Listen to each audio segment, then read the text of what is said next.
ప్రార్థన చేసుకుందాం. ప్రార్థనలో ఏకీభవించగలిగిన వారు ఏకీభవించమనవి ప్రార్థన. మహాగణుడును మహోన్నతుడు అయిన మా ప్రియ పరలోకపు తండ్రి, గడిచిన దినములన్నిటను మమ్ము కాచిన దేవా నీకు స్తోత్రం. ఈ సమయమందు మేము సజీవులుగా ఉన్నామంటే నీ ఉచితమైన కృప, నీ దీవెన తండ్రి. గడిచినటువంటి దినములన్నిటిను అపాయముల నుండి కాపాడి, శోధనల నుండి కాపాడి, ప్రతి విధమైన సమస్యల నుండి మమ్ము కాచి దాచి నీ నామమును స్తుతించుటకు, నిన్ను ప్రస్తుతించుటకు మీరు ఇచ్చిన భాగ్యానికి వందనాలు. ఈ సమయమందు నీ వాక్యమును ధ్యానిస్తూ ఉండగా నీ వాక్యం ద్వారా మమ్మ ఆశీర్వదించండి. నీ వాక్యపు వెలుగులో మమ్మ నడిపించండి. నీ వాక్యము ద్వారా ఆధ్యాత్మిక మేలులతో మమ్మ నింపండి. వ్యర్థమైన వాటిని యేసు నామమున దూరపరచండి. ప్రతి విధమైన ప్రతికూల పరిస్థితులను యేసు నామమున అనుకూలపరచండి. ఈ వాక్యం బోధిస్తున్న నీ సేవకునైన నాకు, వినుచున్నటువంటి వీక్షకులందరికీ ఆధ్యాత్మిక మేలులు దయచేయమని యేసు నామమున ఈ ప్రార్థన వేడుచున్నాము తండ్రి, ఆమేన్. ఈరోజు దేవుని వాక్యము నుండి మానవ శరీరము అనే అంశమును ధ్యానం చేద్దామండి. మానవ జీవితంలో రెండు రకాలుగా జీవితం ఉంటుంది. ఒకటి శరీరానుసారమైన జీవితము, మరొకటి ఆత్మానుసారమైన జీవితము. శరీరమును అనుసరించి జీవించే జీవితము శరీరానుసారమైన జీవితము. మనలో దేవుడు ఉంచిన ఆత్మను అనుసరించి నడుచుకునే జీవితము ఆత్మానుసారమైన జీవితం. భక్తిలో ఈ రెండిటికి ఎప్పుడు పోరాటం జరుగుతూ ఉంటుందండి. శరీరము ఆత్మ లేదా దేహము ఆత్మ ఒకదానికి ఒకటి ఎప్పుడు పోరాడుచు ఉంటవి. భక్తికిని శరీరానికిని అనుసంధానముగా నేర్చుకోవలసిన విషయాలు చాలా ఉన్నవి. మనము ఈ సమయమందు శరీరమును గూర్చి కొన్ని విషయములను ధ్యానించుదాం. ఈ శరీరము కొరకు దేవుని వాక్యము రోమా పత్రిక 6వ అధ్యాయము 6వ వచనంలో ఏమని రాయబడిందంటే, పాపపు శరీరము అని రాయబడింది. రోమా 6:12లో చావునకు లోనైన శరీరము అని రాయబడింది. ఈ శరీరము పాపపు శరీరము అని రాయబడింది. చావునకు లోనైన శరీరము. మన ఆదిమ తల్లిదండ్రులైన ఆదాము హవ్వల యొక్క అతిక్రమము వలన ఆ సంతానము నుండి జన్మించిన మనమును కూడా పాపమునకు లోనైన వారము, చావునకు లోనైన వారము. అందువలన ఈ దేహము లేదా ఈ శరీరము పాపమునకు లోనైనది, పాప శరీరము, చావునకు లోనైన శరీరము.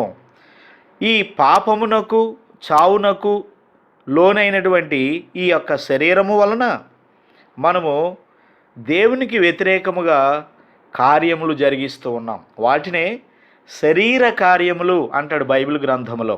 గలతీలకు రాయబడినటువంటి పత్రిక 5వ అధ్యాయము 19వ వచనము నుండి 21వ వచనం వరకు ఎలాగూ రాయబడినదండి. శరీర కార్యములు స్పష్టమై ఉన్నవి. శరీర సంబంధమైన కార్యాలు ఈ భాగమందు రాయబడినవి. ఏమిటి ఆ శరీర సంబంధమైన కార్యాలు అనగా, జారత్వము అనగా వివాహము కాక మునుపు చేసే పాపము, శరీర పాపం. రెండవది అపవిత్రమైన కార్యాలు. మూడవది కాముకత్వము. నాలుగవది విగ్రహారాధన. ఐదవది అభిచారము. అభిచారము అనగా చేతిలో పసర్లు వేయించుకోవడం, జ్యోతిష్యం చూపించుకోవడం, ఆ విధమైనటువంటి పనులన్నిటినీ కూడా అభిచారము అని రాయబడింది. ఇంకా శరీర కార్యాలు ఏమిటి అనగా ద్వేషములు, కలహము, మత్సరములు. మత్సరములు అనగా ఇతరుల యొక్క విధానమును చూసి మన విధానాన్ని మార్చుకోవటం, దానిని మత్సరము. తర్వాత క్రోధములు, కక్షలు, భేదములు, విమతములు. విమతము అనగా వాక్యములో ఉన్న సత్యమును విడిచి దానిని అసత్యముగా బోధించుట, మతము కానిది అనగా రాంగ్ డాక్ట్రిన్, విమతము, తర్వాత అసూయలు, మత్తతలు అని రాయబడింది. మత్తతలు అనగా అర్థము చూసి ఉద్రేకము తెచ్చుకుని వాటిని చూచుట, దానిని మత్తత అన్నారు. అలాగే అల్లరితో కూడిన ఆటపాటలు మొదలైనవి. ఈ చెప్పుకున్న ఈ జాబితా అంతా కూడా శరీర సంబంధమైనటువంటి కార్యములు. దేవుని వాక్యంలో మనం చూస్తున్నాము, శరీరము పాప శరీరము, ఇది చావునకు లోనైన శరీరము. ఈ శరీర సంబంధమైనటువంటి కార్యాలు వలన మనము దేవుని నుండి దూరముగా వేరు చేయబడుచున్నాం. ఆ శరీర సంబంధమైన కార్యాలు ఏంటో చాలా పెద్ద జాబితా మనము చూచి ఉన్నాం. అలాగే ఈ శరీరము స్వాధీనపరుచుకోవాలని దేవుని వాక్యం మనకి తెలియజేస్తూ ఉన్నది. దీనినే సెల్ఫ్ కంట్రోల్ అంటాం. శరీరమును నిగ్రహపరుచుకొనుట, కంట్రోల్ చేయుట.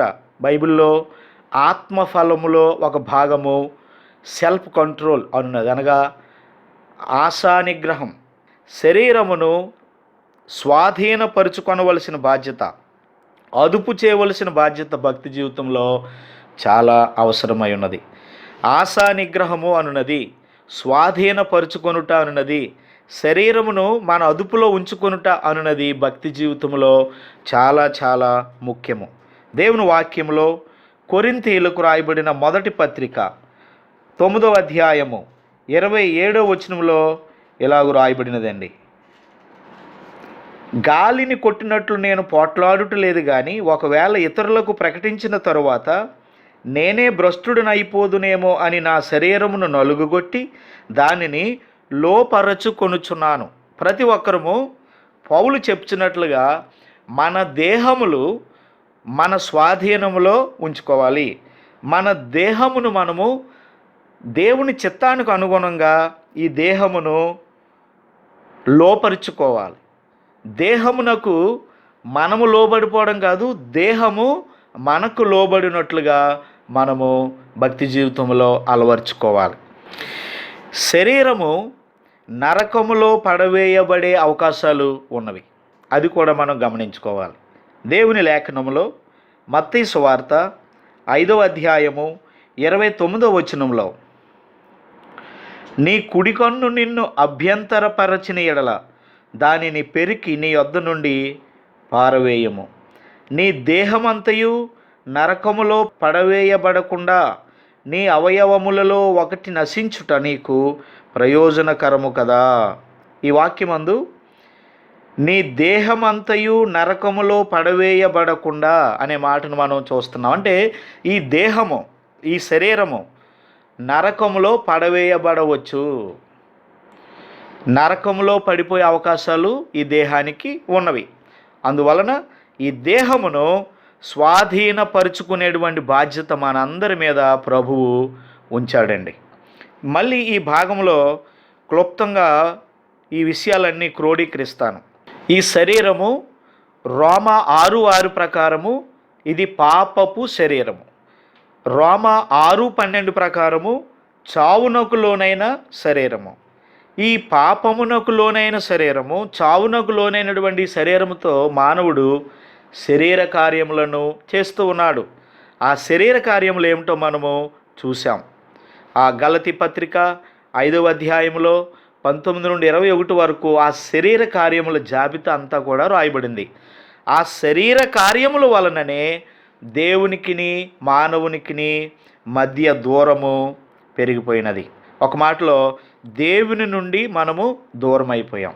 ఈ శరీర సంబంధమైన కార్యాలతో ఉన్నటువంటి మానవుడు తన దేహమును కంట్రోల్ చేసుకోగలడా అనగా కంట్రోల్ చేసుకునేటువంటి శక్తి దేవుడు ఇచ్చి ఉన్నాడు.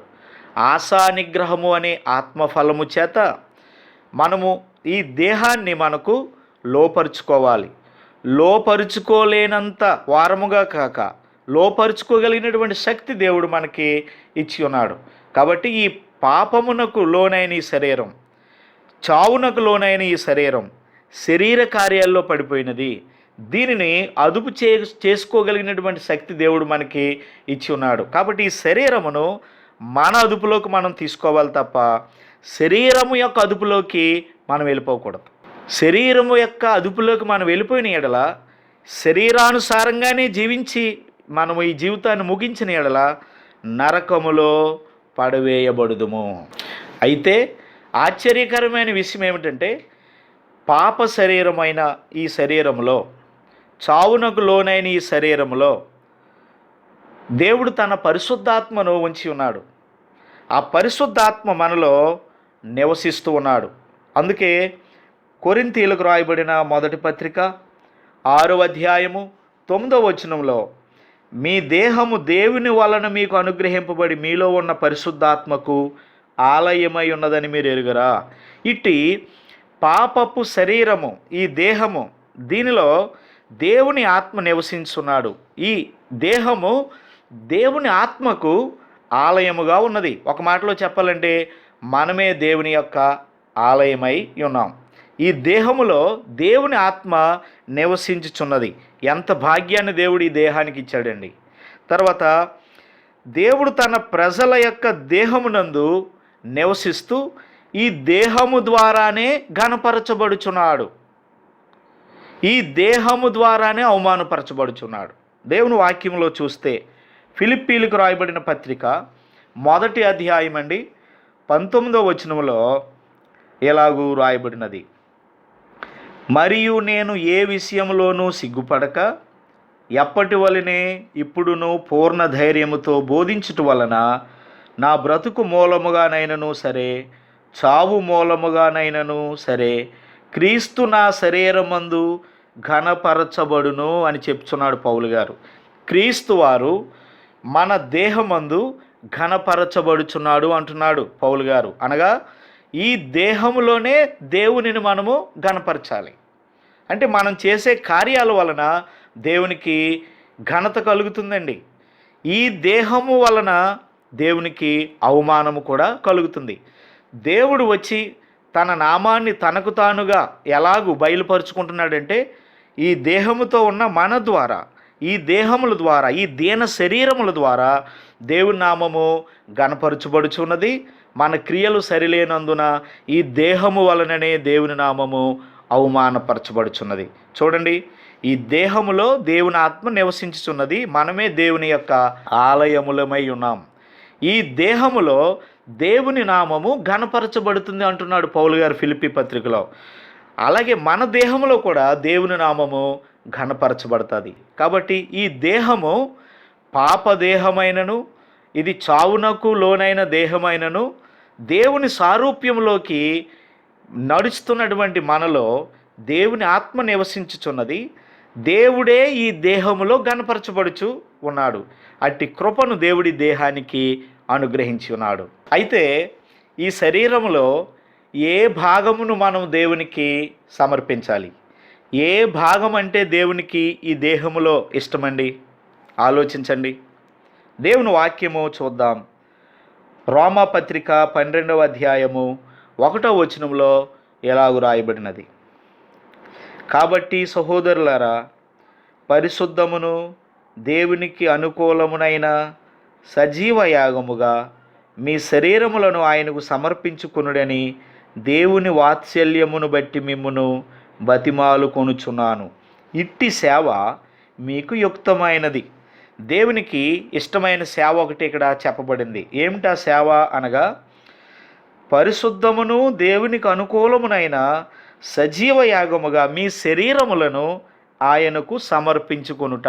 మన శరీరములను దేవునికి సమర్పించుకొనుట అంటే ఈ శరీరంలో ఏ భాగము అని, లేదా శరీరం అంతా దేవునికి సమర్పించాలా అనగా ఒక భాగము కాదు, దేవునికి ఈ దేహం అంతటిని, ఈ శరీరం అంతటిని అర్పించాలి, సమర్పించాలి. మనం ఇచ్చేటువంటి శరీర సంబంధమైన వాటికంటే దేవుడు కోరుకునేది ఈ దేహం అంతటిని ఆయన కోరుకుంటూ ఉన్నాడు.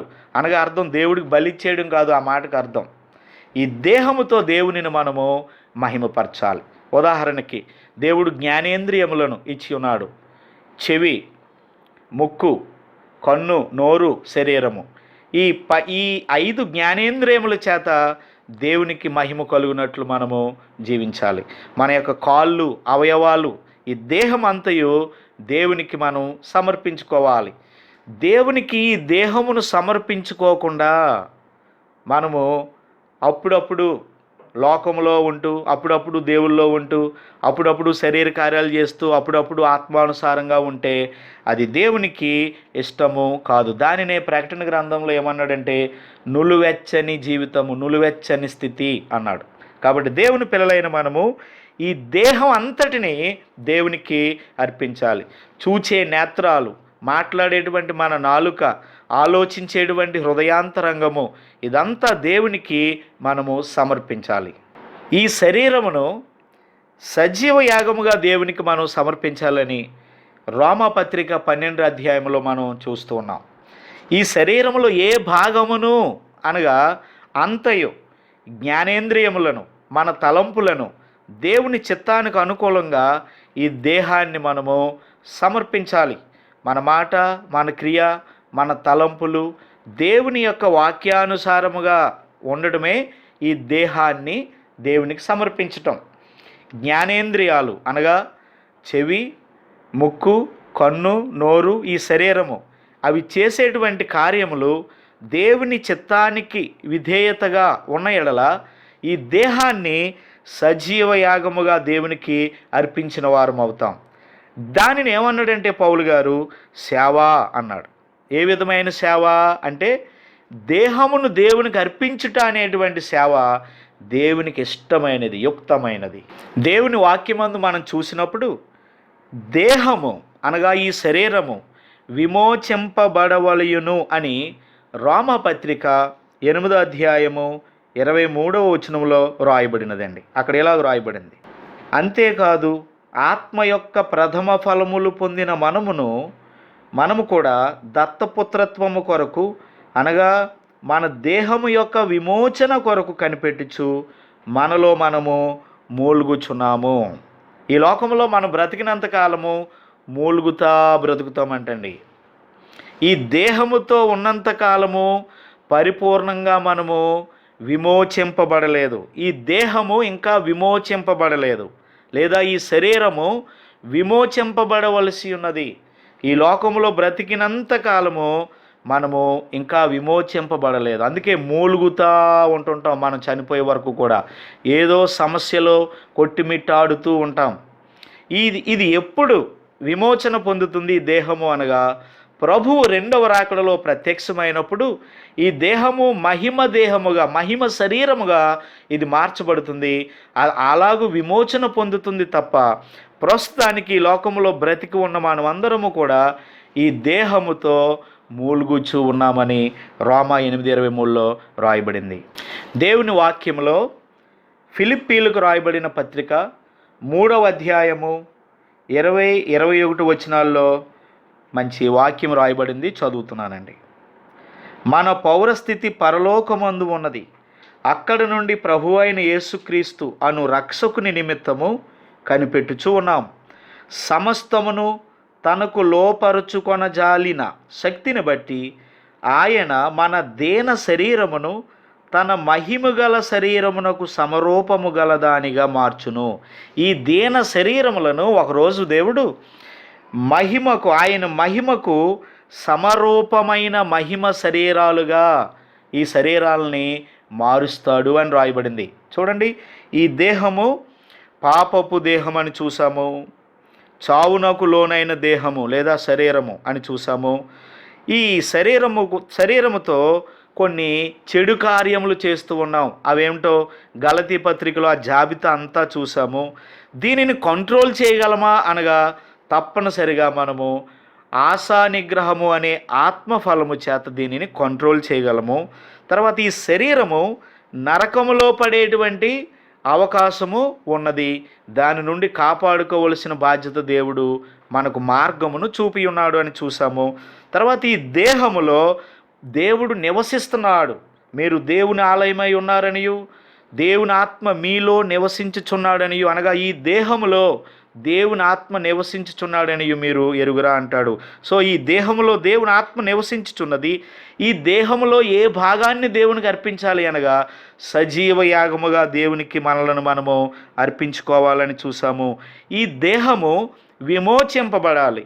విమోచింపబడలేదు ఇంకా, అందుకే మూలుగుచ్చు ఉన్నాము.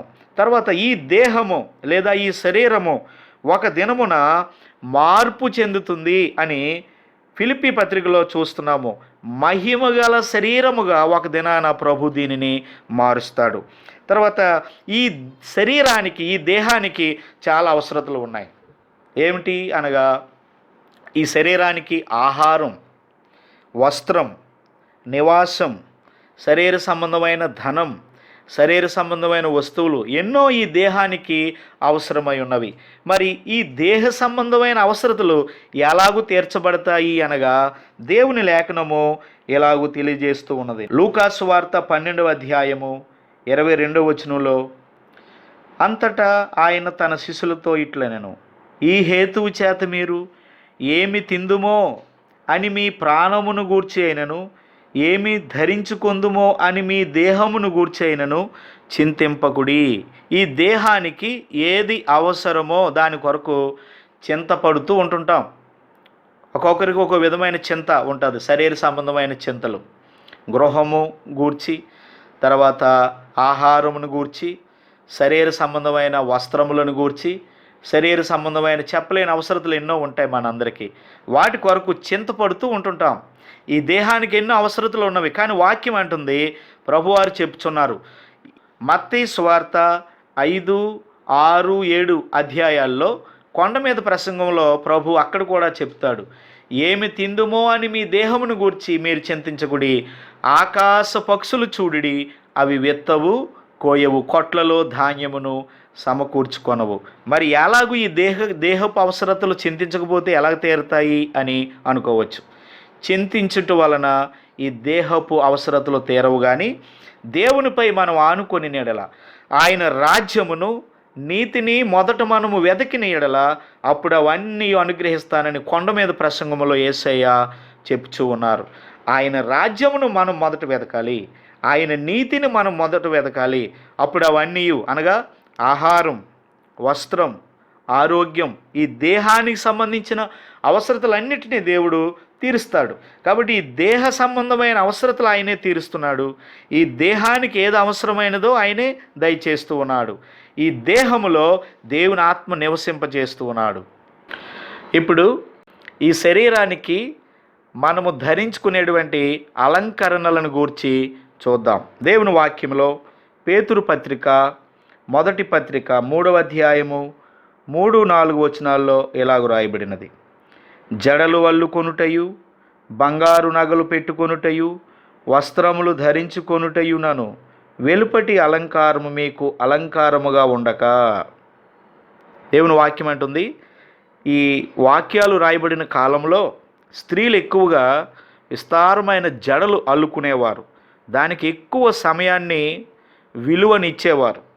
తర్వాత వెలగల బంగారు నగలు పెట్టుకునేవారు. విలువైన వస్త్రాలు, ఖరీదైన వస్త్రాలు ధరించుకునేవారు. వాటికే ఎక్కువ విలువ ఇచ్చేవారు. ఆ సందర్భంలో పేతురు గారి ద్వారా ప్రభు అంటున్నాడు, సాధువైనట్టి మృదువైనట్టి గుణమును అక్షయాలంకారాలు మీ అంతరంగ స్వభావానికి అలంకారముగా ఉండాలి అంటున్నాడు. కానీ మనిషి ఈ శరీర సంబంధమైనటువంటి ఆభరణములకు మాత్రమే విలువ ఎక్కువ ఇస్తున్నాడు. ఉదాహరణకి ఒక ఆయన ఆదివారం గుడికి రాకపోతే, మొన్న ఆదివారం గుడికి రాలేదేమండి అని అడిగితే, ఇస్త్రీ బట్టలు లేవండి అందుకని రాలేదండి అన్నాడు. అంటే శరీర సంబంధమైన అలంకరణలకి, వస్త్రాలకి ఎంత విలువిస్తున్నాడు మానవుడు. ఆ సిద్ధపాటు హృదయ సంబంధముగా ఉండట్లేదు. దేవుని వాక్యంలో ఆత్మానుసారమైనటువంటి ఆభరణములు కొన్ని రాయబడినవి. వాటినే అక్షయాలంకారములు అన్నాడు. అంటే క్షయము కానివి, నాశనము కాని అలంకారాలు. ఏంటవి అంటే సాధువైనట్టి మృదువైనట్టియునైన గుణము, జెంటిల్ అండ్ క్వైట్ స్పిరిట్ అని ఉంటుంది. సాధువైనటువంటి ప్రవర్తన, మృదువుగా జీవించేటువంటి క్యారెక్టర్, ఇవి మనకి చాలా ముఖ్యం. అవి అంతరంగ సంబంధమైనటువంటి అలంకారాలు.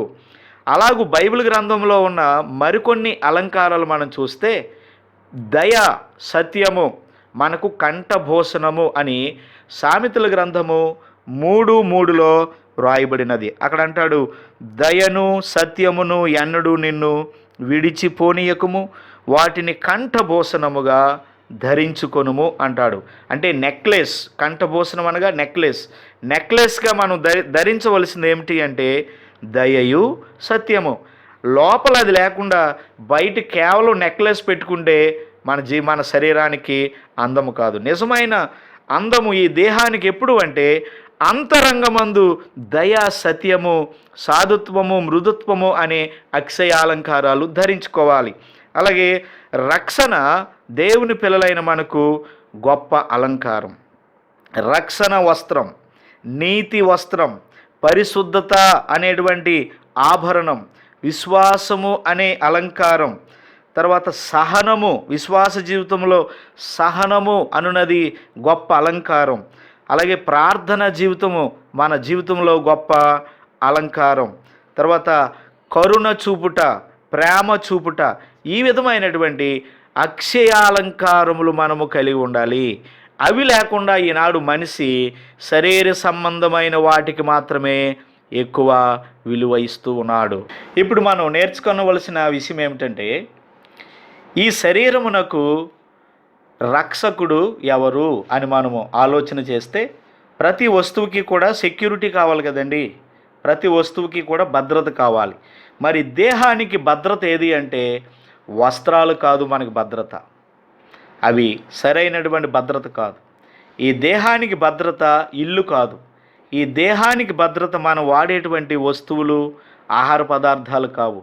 ఈ దేహానికి సరైనటువంటి భద్రత ఏది అనగా దేవుని వాక్యంలో మనం చూస్తే ఎఫెసీ పత్రిక 5వ అధ్యాయము 23వ వచనమందు ఎలాగూ రాయబడినది, క్రీస్తు సంఘమునకు శిరస్సై ఉన్నలాగున పురుషుడు భార్యకు శిరస్సై ఉన్నాడని చెప్తూ క్రీస్తే శరీరమునకు రక్షకుడై ఉన్నాడు అంటున్నాడు అపోస్తలుడైన పౌలు మహాశయుడు.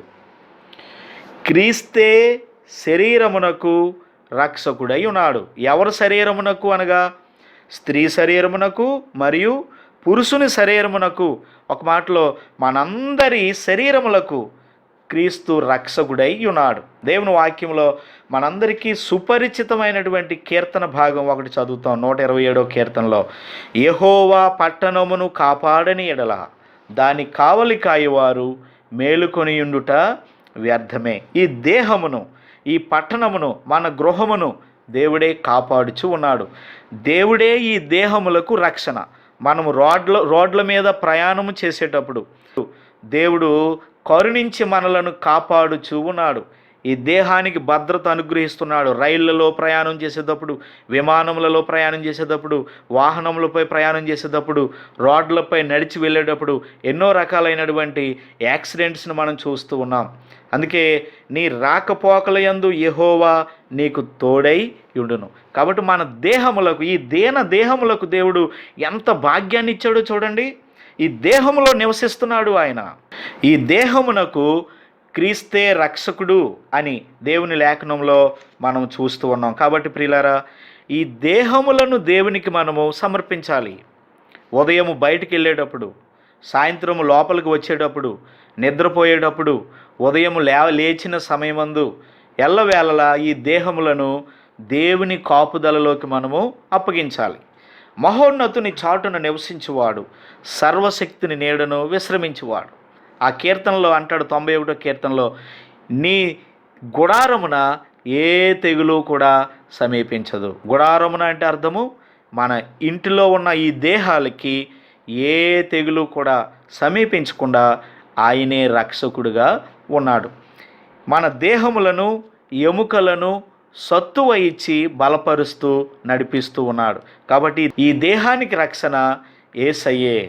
ఒక అమూల్యమైన విషయం ఏమిటంటేనండి, ఇట్టి దేహము క్రీస్తు వారి యొక్క దేహముతో ఐక్యమయ్యేటువంటి మార్గాన్ని ప్రభు చూపెట్టాడు. ఎలాగూ అనగా ఆ ప్రభువుని హృదయమందు మనం విశ్వసించి ఈ దేహముతో ఆయనను ఆరాధిస్తే మనము ఆయనతో ఏకమవుతామని కొరింథీయులకు రాయబడిన మొదటి పత్రిక 12వ అధ్యాయము 13వ వచనంలో రాయబడింది.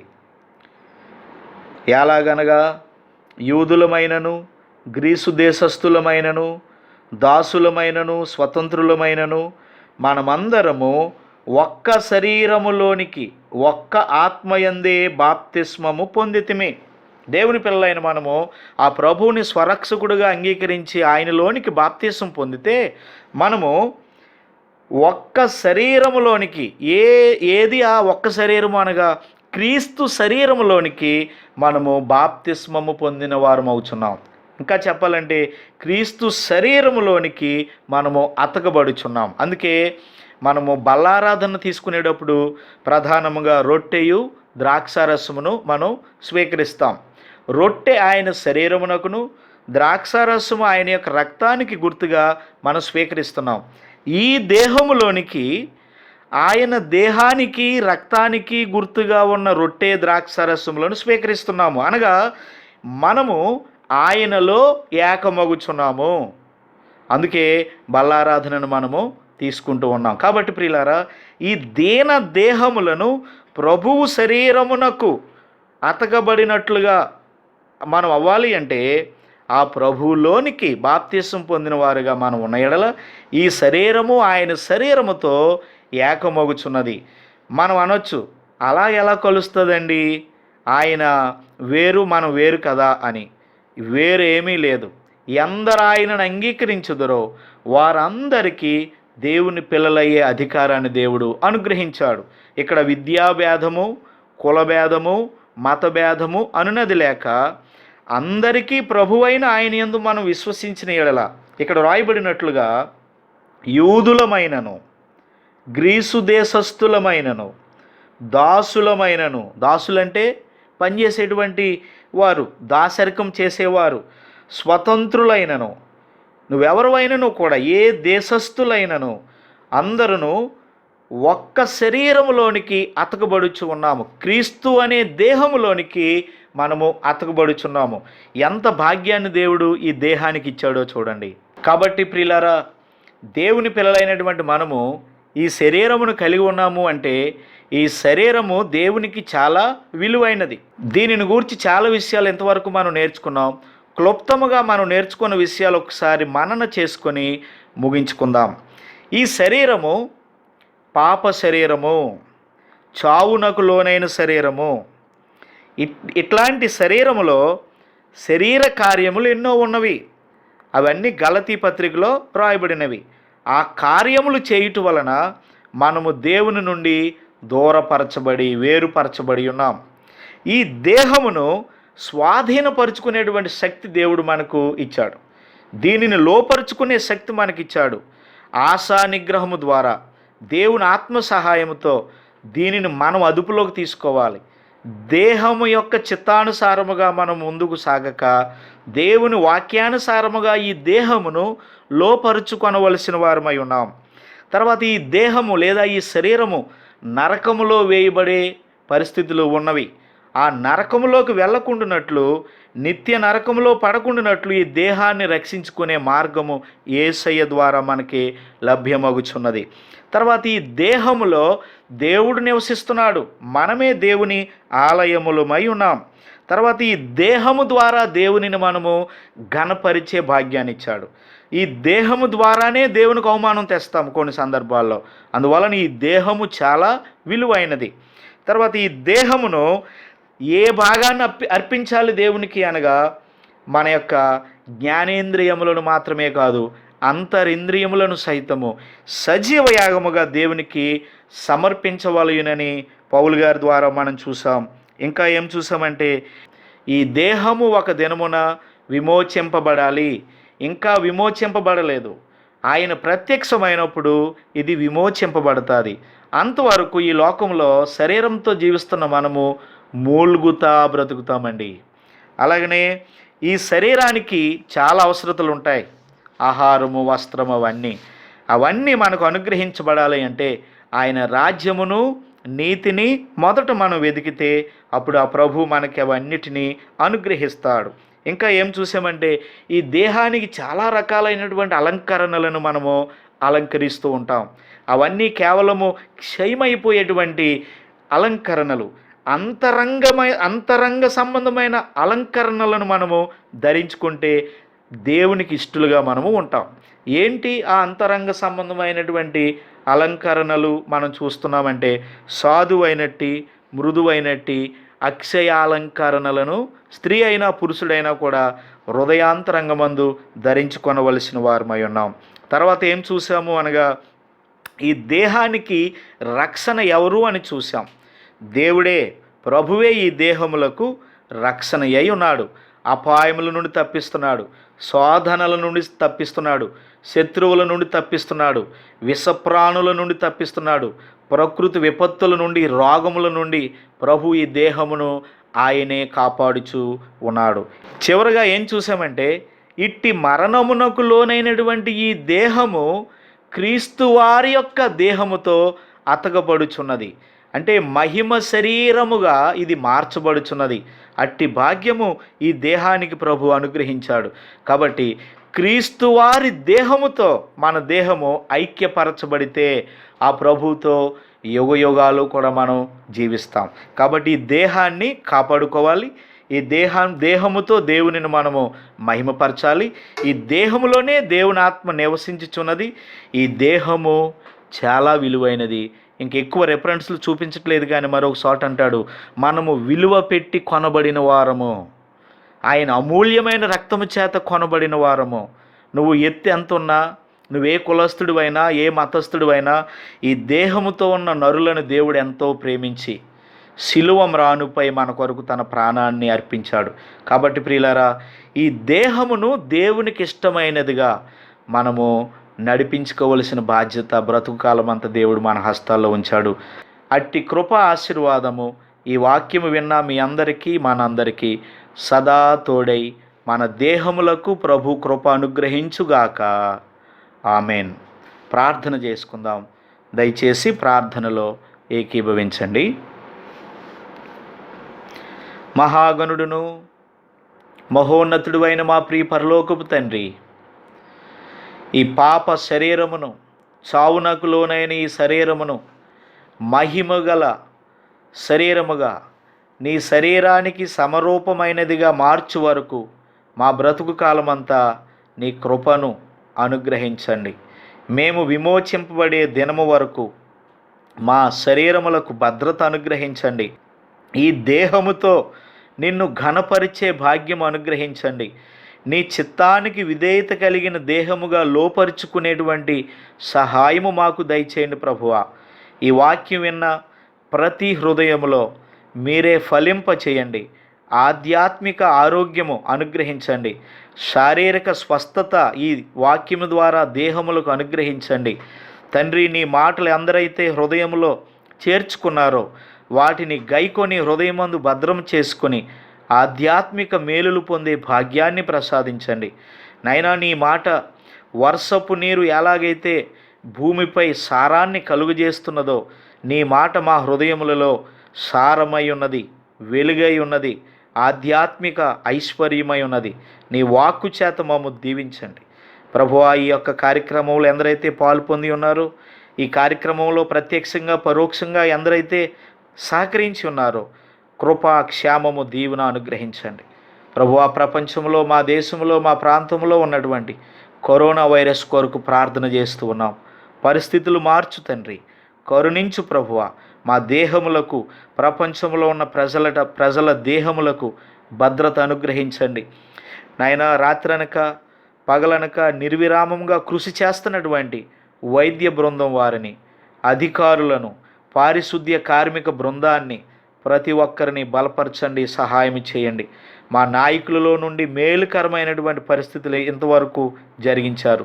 ముందున్నటువంటి పరిస్థితులలో కూడా మా నాయకులలో నుండి మేలుకరమైనటువంటి పాలన ప్రజలకు అందించండి.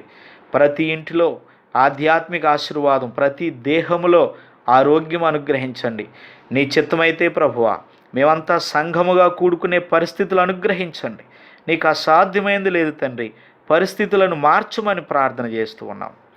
ఇళ్లలో పనులు లేక, వ్యాపారం లేక, ఉద్యోగం లేక, ప్రతికూల పరిస్థితులతో ఎంతో వేదనలో ఉన్నటువంటి ప్రతి కుటుంబమును యేసు నామమున బలపరచండి. ఆహారం, వస్త్రం, ఆరోగ్యం, మనశ్శాంతి, నెమ్మది అనుగ్రహించండి. ప్రతి విధమైన రోగముల నుండి భద్రత అనుగ్రహించండి, కాపుదల అనుగ్రహించండి. మీరు అక్కడ ఆలస్యమైతే మరొకసారి మేమంతా కూడుకునే కృప, దీవెన అనుగ్రహించండి. సంఘ విశ్వాసులు ఎవరైతే ఉన్నారో తండ్రి, ఏ పరిస్థితుల్లో అయితే ఉన్నారో, అలాగే సహోదరి సహోదరులు, ఆయా ప్రజలు ఎవరు ఏ పరిస్థితుల్లో ఉన్నారో భద్రత, క్షేమం అనుగ్రహించమని మా ప్రియ ప్రభువును లోకరక్షకుడైన యేసయ్య ఘననామాన ఈ ప్రార్థన వేడుచున్నాము తండ్రి. ఆమేన్.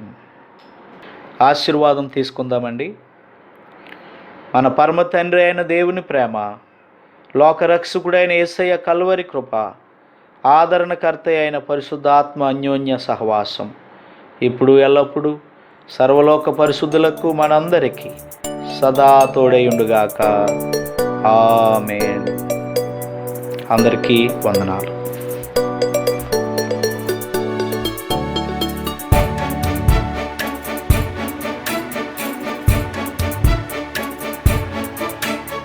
నీవు చేసిన మట్టి బొమ్మలం యేసయ్యా, నీవు మలచిన మహిమ కాంతులం మేమయ్యా. నీవు చేసిన మట్టి బొమ్మలం యేసయ్యా, నీవు మలచిన మహిమ కాంతులం మేమయ్యా. మా దేవుడ నీవు, నీ వారసులం మేము. మా దేవుడ నీవు, నీ వారసులం మేము. నీ వెంట మేము, మా వెంట నీవు. నీ వెంట మేము, మా వెంట నీవు. నీవు చేసిన మట్టి బొమ్మలం యేసయ్యా, నీవు మలచిన మహిమ కాంతులం మేమయ్యా.